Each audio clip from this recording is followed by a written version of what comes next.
Amici della Sardegna, amici dei custodi della memoria, ci troviamo in territorio di Cuglieri. Se vi ricordate, qualche settimana fa avevamo divulgato la storia dei Bettili di Oraggiana, la storia che riguardava un ritrovamento di due tombe di giganti in territorio di Cuglieri, con un grandissimo particolare, cioè che avevano ritrovato 5 bettili che poi avevano deciso di portare nella chiesa di Santa Caterina per una preservazione, per preservarli.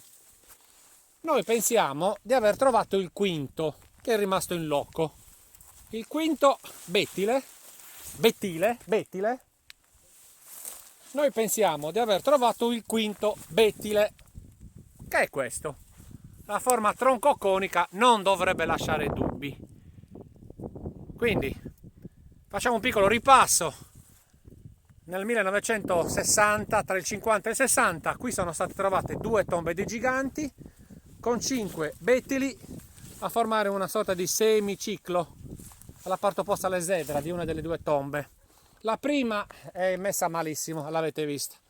La seconda andiamo a cercare di stanarla e nel frattempo cerchiamo anche di farvi vedere qualche immagine del nuraghe omonimo, sempre in questo territorio.